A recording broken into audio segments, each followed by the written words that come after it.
Atom की साख्त, structure of an atom. क्या कोई ज़र्रा एटम से छोटा है? यकीनन है।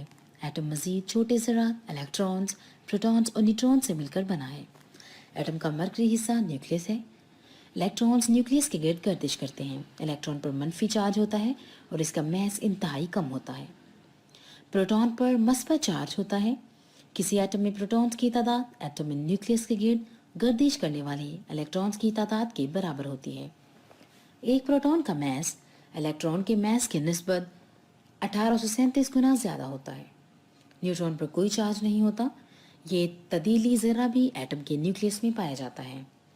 न्यूट्रॉन का मैस प्रोटॉन के मैस के करीबन बराबर होता है। आइए इसके मुतालिक एक वीडियो देखते हैं। अगरचे अभी तक किसी ने एटम को बहुत नजदीक से देखने का तरीका नहीं ढूंढा, मगर मुख्तलिफ एक्सपेरिमेंट की मदद से एटम की पिक्चर या मॉडल को मुमकिन बनाया गया है कि एटम किस चीज पर इन्हिसार रखता है। इस मॉडल में एटम के कलर्स इनके माबैन पाए जाने वाले पार्टिकल्स का फर्क करने के लिए इस्तेमाल किए गए हैं। एटम के सेंटर में न्यूक्लियस होता है। ये बहुत छोटे या सब एटॉमिक पार्टिकल्स से मिलकर बनता है, जिसे प्रोटॉन और न्यूट्रॉन्स कहते हैं। प्रोटॉन पर पॉजिटिव इलेक्ट्रिकल चार्ज होता है। न्यूट्रॉन प्रोटॉन से हैवी होता है, लेकिन इस पर कोई चार्ज नहीं होता। इसका मतलब ये है कि तमाम न्यूक्लियस पर पॉजिटिव चार्ज होता है और इसके गिर्द नेगेटिवली चार्ज पार्टिकल्स मूव करते हैं। उन्हें इलेक्ट्रॉन्स कहा जाता है। इलेक्ट्रॉन पर मौजूद नेगेटिव चार्ज प्रोटॉन पर मौजूद पॉजिटिव चार्ज के बराबर होता है। अब इलेक्ट्रॉन्स हैरान कुन स्पीड के साथ मूव कर रहे हैं। दर हकीकत ये स्पीड ऑफ लाइट के तीसरे हिस्से की रफ्तार से मूव करते हैं। इन्हें किसी भी डायरेक्शन में मूव करने से कौन सी चीज रोकती है? अगर हम एटम को इसके कंपोनेंट्स से दूर खींचें, तो हम देखेंगे कि न्यूट्रल एटम एक जैसे नंबर्स के प्रोटॉन और इलेक्ट्रॉन दिखाता है। पॉजिटिव चार्ज और नेगेटिव चार्ज के माबैन अट्रैक्शन की फोर्सेस होती हैं, जो कि इलेक्ट्रॉन्स को फरार होने से रोकती हैं।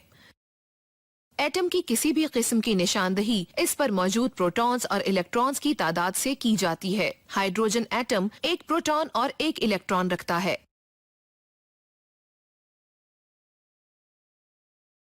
ऑक्सीजन का एटम 8 प्रोटॉन्स और 8 इलेक्ट्रॉन्स रखता है।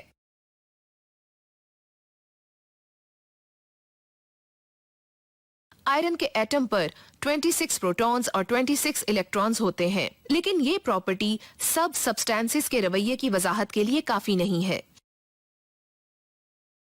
एटॉमिक और mass numbers. Atomic number Z।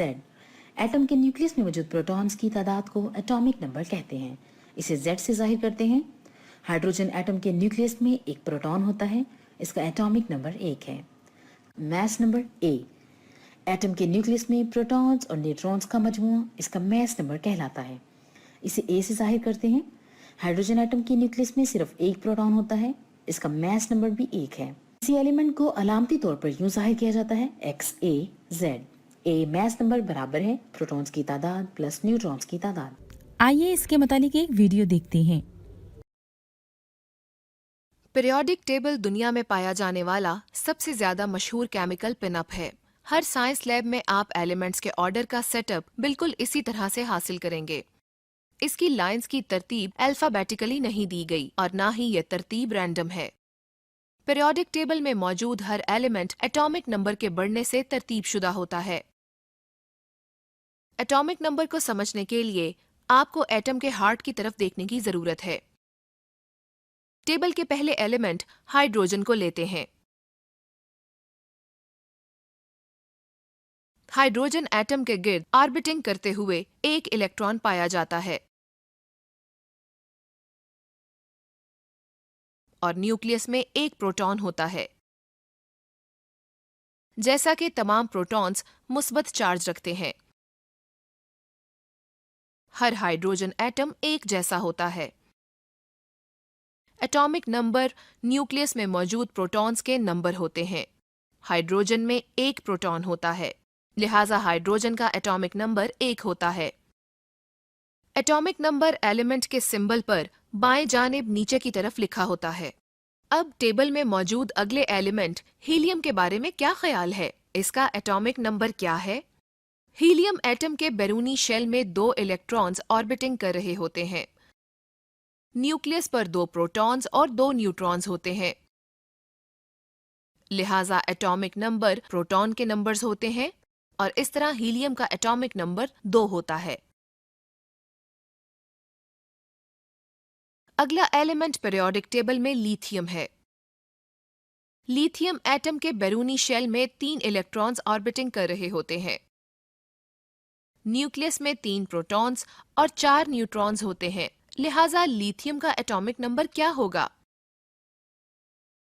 Protons की तादाद 3 है, जिसका मतलब यह है कि एटॉमिक नंबर 3 होगा।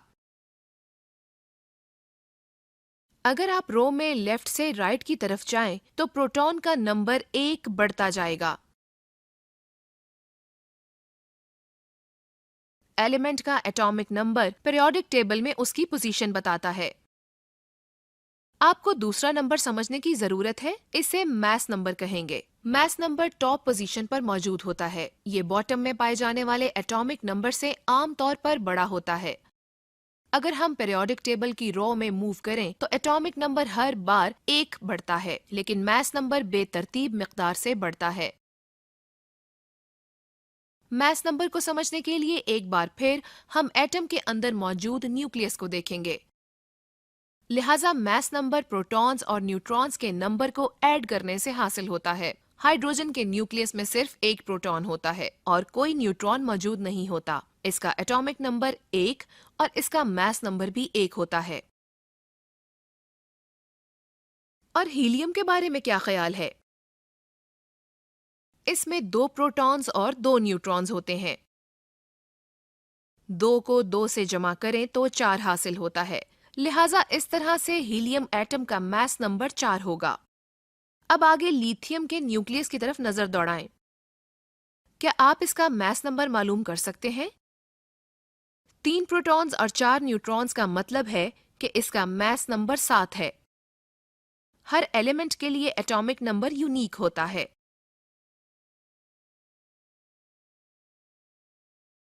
हम एटम्स के बारे में पहले भी पढ़ चुके हैं कि एटम मादे का छोटे से छोटा जर्रा है जो आज़ादाना तौर पर नहीं रह सकता। एटम से मुतालिक इस वीडियो में देखते हैं।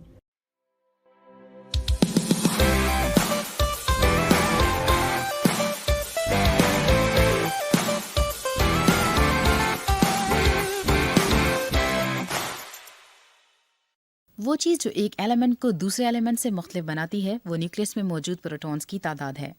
केमिस्ट्री में प्रोटॉन्स की तादाद को एटॉमिक नंबर कहते हैं। इन मुख्तलिफ एलिमेंट्स को देखकर आपको अंदाज़ा हो रहा होगा कि एटॉमिक नंबर और प्रोटॉन्स एक ही चीज़ हैं। एक न्यूट्रल एटम में इलेक्ट्रॉन्स की तादाद भी एक जैसी होती है, लेकिन न्यूट्रॉन्स और मास नंबर एक ही तरह के नहीं होते। आइए एटॉमिक स्ट्रक्चर का जल्दी से जायजा लेते हैं। एटम के अंदर न्यूक्लियस होता है, जहां पॉजिटिव चार्ज वाले प्रोटॉन्स और न्यूट्रॉन्स न्यूक्लियस से बहुत दूर इलेक्ट्रॉन्स के गिर्द इकट्ठे घूम रहे होते हैं। ये नेगेटिव चार्ज वाले इलेक्ट्रॉन्स इस न्यूट्रल एटम के अंदर मौजूद हैं। यहाँ जितने इलेक्ट्रॉन्स हैं उतने ही प्रोटॉन्स हैं। मसलन ये एक कार्बन एटम है जिसके न्यूक्लियस में 6 प्रोटॉन्स और इलेक्ट्रॉन क्लाउड में 6 इलेक्ट्रॉन्स हैं। इनके चार्ज एक दूसरे को कैंसिल करते हुए एक न्यूट्रल एटम बना देते हैं। मास नंबर प्रोटॉन्स और न्यूट्रॉन्स की तादाद के मजमूए के बराबर होता है। अगर हम एटम्स को जमा करें तो 6 प्रोटॉन्स और 6 न्यूट्रॉन्स मिलकर मास नंबर 12 बनाते हैं। आपने यकीनन किसी एलिमेंट के सिंबल के साथ नंबर देखा होगा, जैसे कि C14 या कार्बन 14 या C जिसके ऊपर 14 लिखा हो। ये नंबर आपको मास नंबर बताते हैं जो कि प्रोटॉन्स और न्यूट्रॉन्स की तादाद का मजमुआ है। अगर आपको प्रोटॉन्स की तादाद मालूम है जो कि आप पीरियोडिक टेबल में देख सकते हैं, जैसे कि एटॉमिक नंबर, फिर इसे सब्ट्रैक्ट करते हैं। लिहाजा सवाल ये है कि C14 में कितने न्यूट्रॉन्स हैं। मास नंबर लें, इसमें से एटॉमिक नंबर को माइनस करें तो 8 आता है, यानी कि कार्बन 14 में 8 न्यूट्रॉन्स हैं, जो कि एक आइसोटॉप भी है, जो कि एक एटम है जिसके प्रोटॉन्स की तादाद सेम जबकि न्यूट्रॉन्स की तादाद मुख्तलिफ है। किसी भी एलिमेंट के आइसोटॉप्स ऐसे ही एक जैसे होते हैं जैसे कि मुख्तलिफ रंगों के सेब ही होते हैं।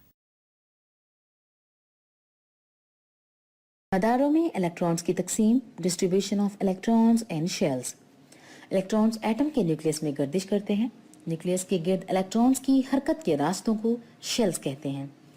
इलेक्ट्रॉन्स मुख्तलिफ मदारों में डिस्ट्रीब्यूटेड होते हैं। शेल्स को एनर्जी लेवल्स भी कहा जाता है। इन शेल्स को K, L, M, N, O, P और Q वगैरह का नाम दिया जाता है। के पहला शेल है। हम दर्ज फॉर्मूला इस्तेमाल करके किसी शेल में इलेक्ट्रॉन्स की तादाद मालूम कर सकते हैं। एक मदार में इलेक्ट्रॉन की तादाद बराबर है 2n² और n² शेल का नंबर है।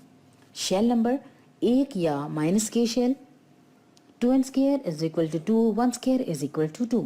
शेल नंबर 2 या -l shell 2n² is equal to 2, 2² is equal to 8। Shell number 3 या -m shell 2n² is equal to 2, 3² it is equal to 18। आइए इस वीडियो में मजीद तफसील से देखते हैं।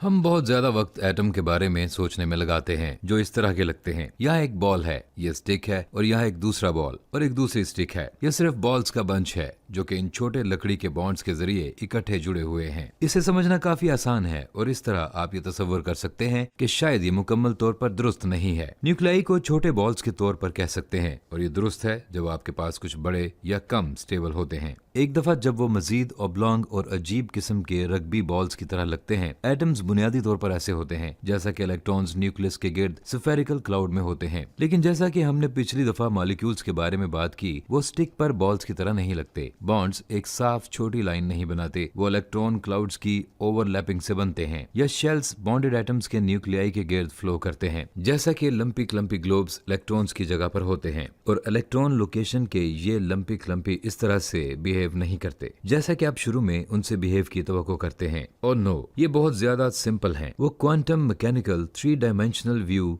फंक्शंस की बिना पर स्पेस में इलेक्ट्रॉन्स की तकसीम की तरह बिहेव करते हैं।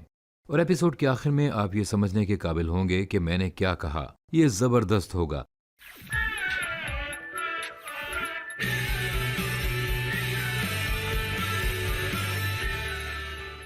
चलिए पानी से शुरू करते हैं, क्योंकि आपके प्लेनेट पर हर दिलचस्प चीज पानी से शुरू होती है। ये यूनिवर्सली कॉमन है, जो कि न सिर्फ हमारे प्लेनेट पर है बल्कि हमारी गैलेक्सी और हमारे यूनिवर्स पर भी है। 2011 में एस्ट्रोनॉमर्स ने वाटर आइस के क्लाउड को दरियाफ्त किया, जो कि ब्लैक होल के गिर्द घूमता है, जो कि 140 ट्रिलियन से ज्यादा पानी रखता है, जो कि हमारी जमीन पर है, जबकि हमारी दुनिया अभी मुकम्मल तौर पर कवर नहीं है। पानी में हमारे सोलर सिस्टम से बाहर कुछ यहाँ है। हमारे सोलर सिस्टम में यूरोपा बहुत ज्यादा पानी शायद नमकीन रखता है, जिसकी मुकम्मल सरफेस सिर्फ बर्फ है। एटॉमिक ऑर्बिटल्स के साथ क्या होता है? कुछ भी नहीं। मुझे सिर्फ ये महसूस होता है शायद मैं इस तमाम क्वांटम मैकेनिक्स के बारे में पहले इंट्रो में बात कर चुका हूँ। मैं आपको कुछ देर के लिए चिल करना चाहता हूँ। हर हाइड्रोजन बॉन्ड से ऑक्सीजन एटम तक होता है, लेकिन इनकी ड्राइंग लीनियर और लाइन बिल्कुल सीधी होती है, अगरचे तमाम न्यूक्लियाई भी। और हम इस पॉइंट पर इस सूरत हाल के बारे में जानते हैं कि पानी एक बेंट मॉलिक्यूल है। लेकिन पानी क्रूक क्यों है? अनबॉन्डेड एटम्स एक मॉलिक्यूल के साथ आमतौर पर एक दूसरे से काफी दूर होते हैं, जितना मुमकिन हो सके। खास तौर पर अगर आपके पास एक जैसा पार्शियल चार्ज हो, जैसा कि 2 हाइड्रोजन अपने पार्शियल पॉजिटिव के साथ करते हैं, लेकिन कोई चीज इन हाइड्रोजन्स को इकट्ठे रखती है इनकी निस्बत जैसा कि वो हैं। मैंने ऐसा इसलिए पूछा है क्योंकि अगर पानी के मॉलिक्यूल्स पोलर ना हो और अगर पानी अचानक नॉन पोलर हो जाए तो हम फौरन मर जाएंगे और जमीन पर जिंदगी भी खत्म हो जाएगी। और अचानक हमें एहसास होगा कि ये नॉर्मल चीज नजर आती थी।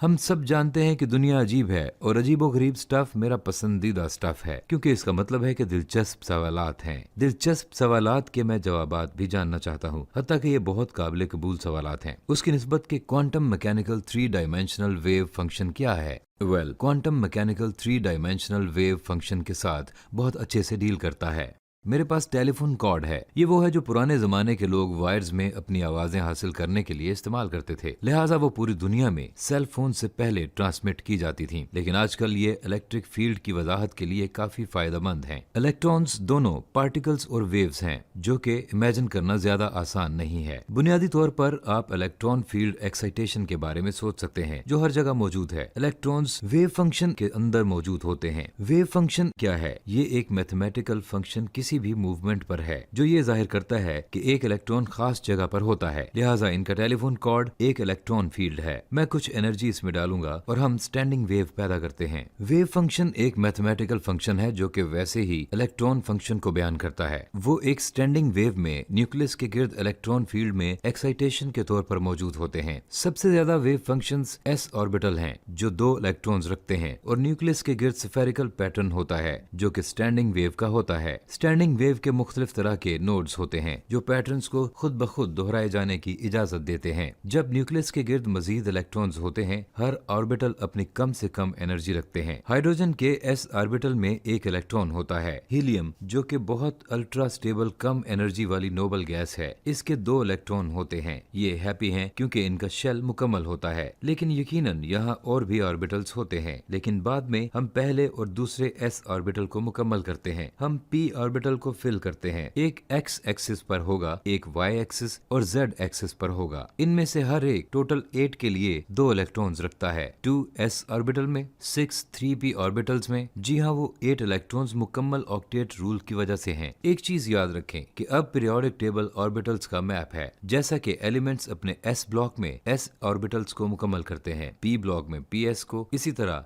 ds और f को मुकम्मल करते हैं। लिहाजा s ऑर्बिटल्स बहुत सिंपल स्फेरिकल होते हैं। p ऑर्बिटल्स थोड़े से अजीब, d और f ऑर्बिटल्स बहुत क्रेजी होते हैं। कुछ f ऑर्बिटल्स बहुत दिलचस्प जियोमेट्रिकल फैंसी मैथ पर मुश्तमिल होते हैं। लिहाजा हाइड्रोजन के साथ हमारे पास 1s ऑर्बिटल है। ये शानदार तौर पर स्फीयर और अनकॉम्प्लिकेटेड है। लेकिन दूसरे शेल में हमारे पास s ऑर्बिटल और 3p ऑर्बिटल्स हैं। लेकिन जब हम इन सब को इर्द गिर्द जोड़ देते हैं तो s और p ऑर्बिटल्स के एटम एक दूसरे के साथ इंटरैक्ट करते हैं। न सिर्फ ओवरलैप करते हैं बल्कि एक दूसरे के s और p orbitals hybrid sp orbitals में मर्ज हो जाते हैं। 2 मुख्तलिफ तरह के ऑर्बिटल्स की बजाय वो 4 आइडेंटिकल ऑर्बिटल्स बन जाते हैं और ओवरलैप नहीं करते। इससे ऑर्बिटल हाइब्रिडाइजेशन कहते हैं। जब s ऑर्बिटल तमाम p3 ऑर्बिटल्स के साथ हाइब्रिडाइज होते हैं तो ये टेट्राहेड्रल शक्ल बनाते हैं और ये टेट्राहेड्रल शेप है। ये सब ऑर्बिटल्स का सबसे आसान तरीका है कि एटम के गिर्द कुछ सफीर की तरह का बनाएं, लेकिन ज्यादा इंटरैक्ट ना करें। मैं इन बैलून्स को शेप देने के लिए कुछ नहीं करता। मैंने बेस पर इन सब को इकट्ठा बांध दिया है। वो कुदरती तौर पर ऐसी शेप बनाते हैं क्योंकि वो एक दूसरे के साथ ओवरलैप नहीं कर सकते। पानी की ऑक्सीजन के 8 इलेक्ट्रॉन्स हर sp3 हाइब्रिडाइज्ड ऑर्बिटल में 2 के साथ तरतीब पाते हैं। इन इलेक्ट्रॉन्स में से 2 हाइड्रोजन बनाते हैं, 6 ऑक्सीजन बनाते हैं, जिसमें 2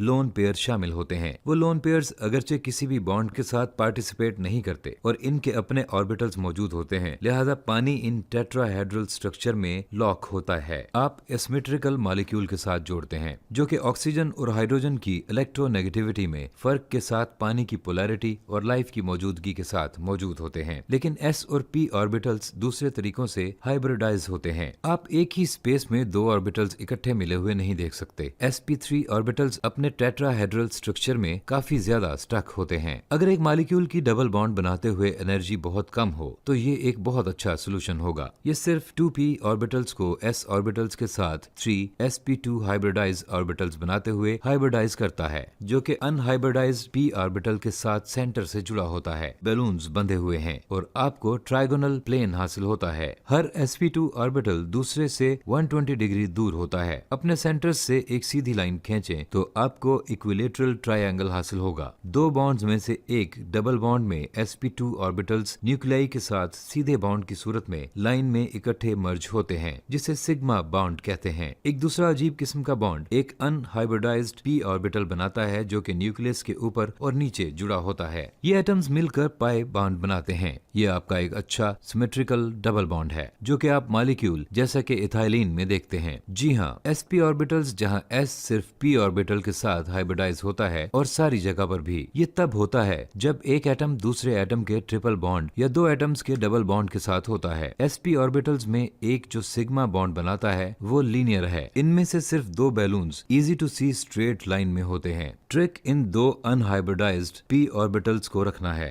वो सिंगल ट्रिपल बॉन्ड या 2 डबल बॉन्ड बनाने के अलावा 2 पाई बॉन्ड्स में एंगेज हो जाते हैं। जैसा कि CO2 कार्बन डाइऑक्साइड का ऑर्बिटल स्ट्रक्चर काफी कूल है। कार्बन के 2 डबल बॉन्ड्स होते हैं, लिहाजा इसके 2 अनहाइब्रिडाइज्ड p ऑर्बिटल्स और एक sp हाइब्रिडाइज्ड ऑर्बिटल होता है। लिहाजा उन्हें एक अनहाइब्रिडाइज्ड p ऑर्बिटल के साथ sp2 हाइब्रिडाइज्ड सेटअप की जरूरत है। डबल बॉन्डिंग के लिए ऑर्बिटल्स जैसा कि वो मिलकर सिग्मा बॉन्ड बनाते हैं, वो बहुत आसानी से हाइब्रिडाइज्ड ऑर्बिटल्स के दरमियान वकू पजीर होते हैं। एक ऑक्सीजन कार्बन में से वर्टिकली ओरिएंटेड p ऑर्बिटल के साथ p ऑर्बिटल बनाने के लिए जुड़ेगा और दूसरा हॉरिजेंटली ओरिएंटेड के साथ जुड़ेगा। आपके पास यहाँ बॉन्ड है, बॉन्ड है, बॉन्ड है, लेकिन यकीनन हमेशा की तरह आपकी सर्च मजीद मालूमात के लिए जारी रहेगी। अभी तक यहाँ मजीद सीखने को है। और D और F orbitals sp hybridized orbitals के साथ हाइब्रिडाइज होते हैं और एक दूसरे के साथ मिलकर खास जियोमेट्री बनाते हैं। जब D ऑर्बिटल्स sp3 ऑर्बिटल्स के साथ हाइब्रिडाइज होते हैं तो आपको ऑक्टाहेड्रल स्ट्रक्चर D2sp3 हासिल होता है। जैसा कि आप में से कुछ 8 साइडेड डाइस वाली गेम खेलते हैं। ये ऑर्बिटल कॉन्फ़िगरेशन मॉलिक्यूल की शेप को डिटरमिन करती है और मॉलिक्यूल की शेप ये बताती है कि वो किस तरह बिहेव करते हैं, क्या बनता है और इनकी खसूसियात क्या होती हैं। ये बहुत जबरदस्त है जो कि वेव फंक्शन इलेक्ट्रॉन्स की लोकेशन को डिटरमिन करने के लिए करता है। पानी बेंट रहता है और पोलर भी,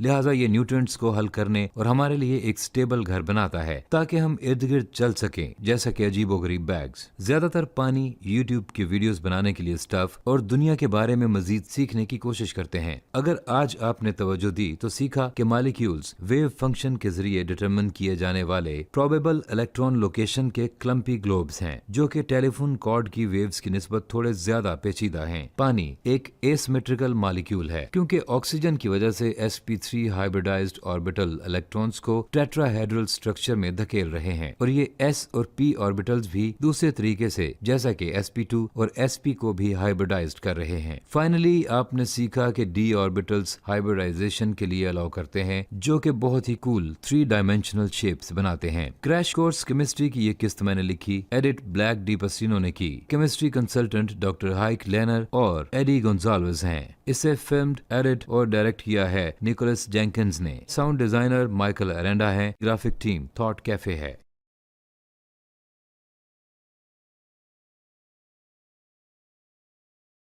एटम्स आपस में क्यों मिलते हैं? आइए इस वीडियो में एटम्स के बारे में मजीद तफसील से समझेंगे। आगे बढ़ने से पहले आपको एटम के स्ट्रक्चर से पहचान की जरूरत है। अगर आप एटम के कुछ हिस्से को देखने की ख्वाहिश रखते हैं तो फिर इनका चार्ज और मास पहले देखते हैं।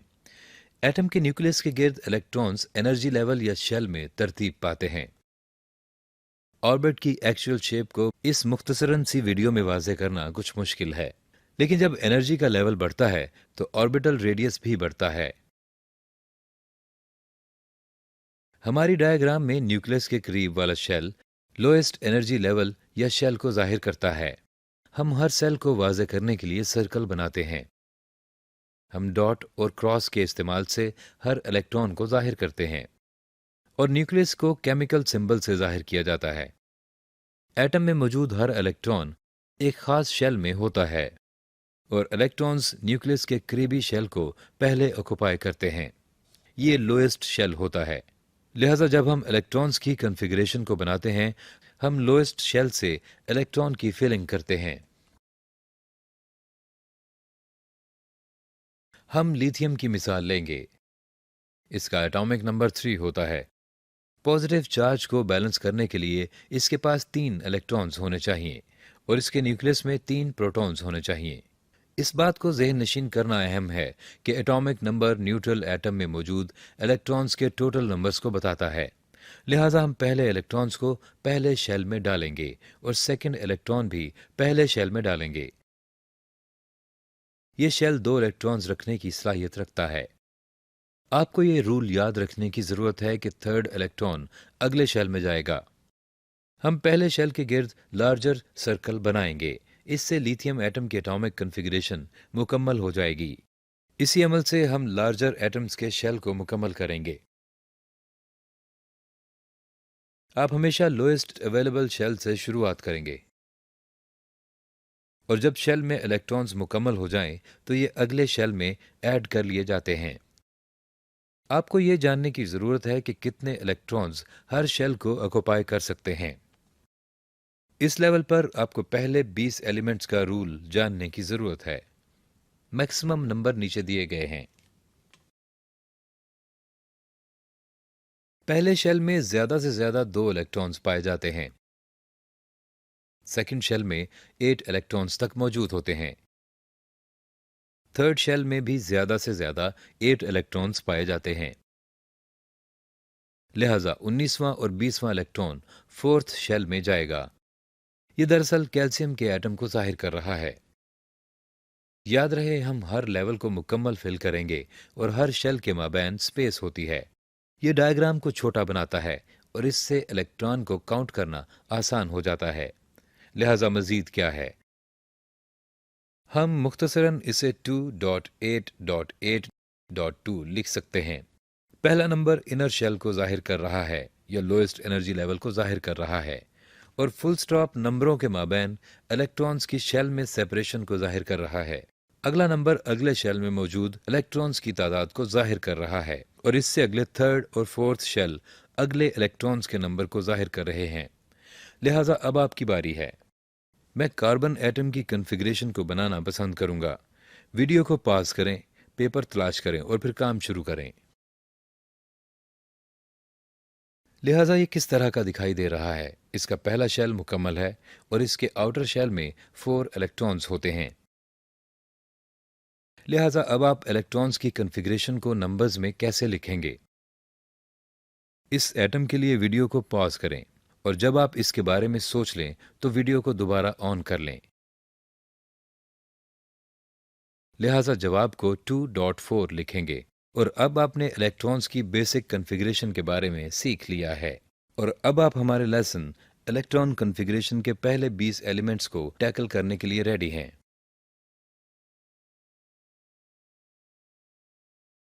वैलेंसी क्या है? वैलेंसी इलेक्ट्रॉन्स की वो तादाद है जो एक एटम खारिज करे, हासिल करे या इश्तिराक करे, इसकी वैलेंसी कहलाती है।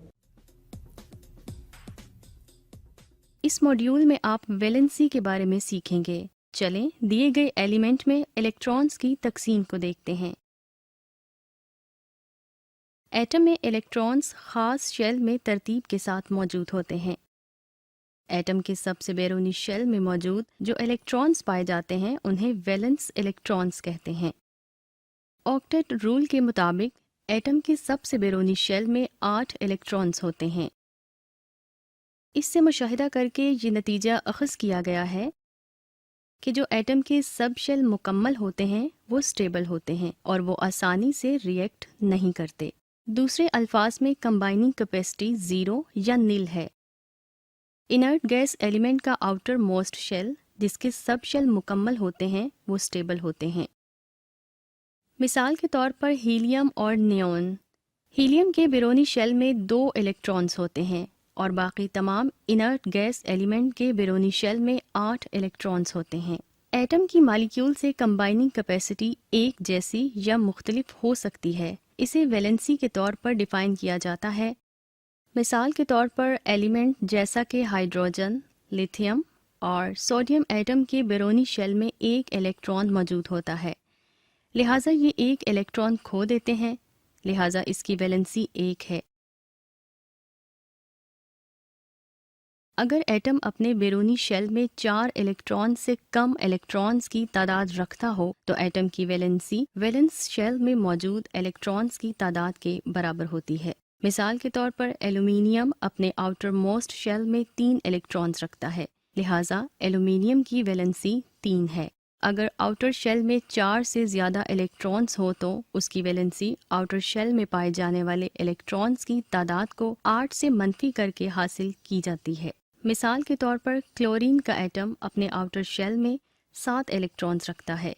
यहाँ इस केस में क्लोरीन को 1 इलेक्ट्रॉन हासिल करना 7 इलेक्ट्रॉन्स को खो देने से आसान है, लिहाजा इसकी वैलेंसी ऑक्टेट रूल के मुताबिक 7 इलेक्ट्रॉन से माइनस करने से हासिल की जाती है, जो कि क्लोरीन के लिए 1 वैलेंसी देता है। आयन्स क्या हैं? मस्बत या मनफी चार्ज का हामिल एटम आयन कहलाता है। इस वीडियो में तफसील से देखेंगे। हमने पहले आयन्स की फॉर्मेशन के बारे में सीखा है। अब हम आयनिक बॉन्ड्स के बारे में सीखेंगे।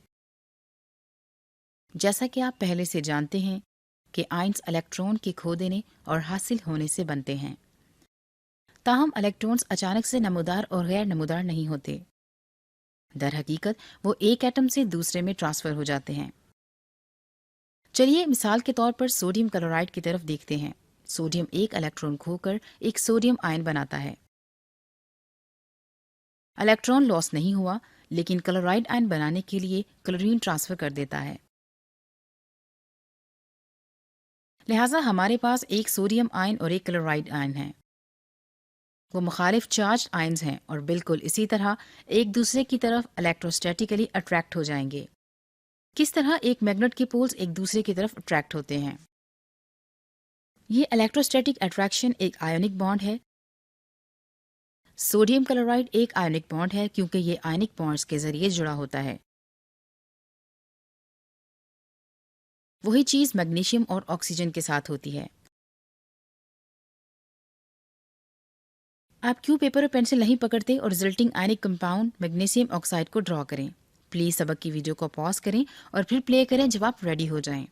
मैग्नीशियम अपने 2 वैलेंस इलेक्ट्रॉन्स ऑक्सीजन को ट्रांसफर करता है, जो कि मैग्नीशियम आयन और एक ऑक्साइड आयन बनाता है।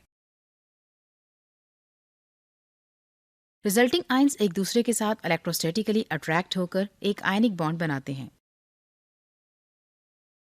क्या आपको समझ आ गई है? राइट। क्या आपको आयन्स पर चार्जेस इंक्लूड करने के बारे में याद है? चलिए अब कैल्शियम और क्लोरीन की तरफ देखते हैं। क्लोरीन कैल्शियम आयन बनाने के लिए 2 इलेक्ट्रॉन्स खो देता है। इनमें से एक इलेक्ट्रॉन एक क्लोरीन एटम में ट्रांसफर कर दिया जाता है और दूसरा 2 क्लोराइड आयन्स बनाने के लिए एक दूसरे क्लोरीन एटम में ट्रांसफर कर दिया जाता है। कैल्शियम आयन इलेक्ट्रोस्टैटिकली 2 क्लोराइड आयन्स के साथ अट्रैक्ट होता है क्योंकि मुखालिफ चार्जेस मुकम्मल तौर पर एक दूसरे के साथ बैलेंस्ड होने चाहिए। इन तमाम तीनों मिसालों में रिजल्टिंग आयनिक कंपाउंड्स में सब पर न्यूट्रल चार्ज होता है क्योंकि तमाम चार्जेस मुकम्मल तौर पर बैलेंस्ड आउट होते हैं। समरी के मुताबिक एक आयनिक बॉन्ड को इस तरह से डिफाइन किया जाता है कि मुखालिफ चार्ज आयन्स के दरमियान इलेक्ट्रोस्टैटिक अट्रैक्शन होती है। जब एक आयनिक कंपाउंड बनता है तो चार्जेस जरूर बैलेंस होने चाहिए, लिहाजा रिजल्टिंग आयनिक कंपाउंड पर एक ओवरऑल न्यूट्रल चार्ज होता है।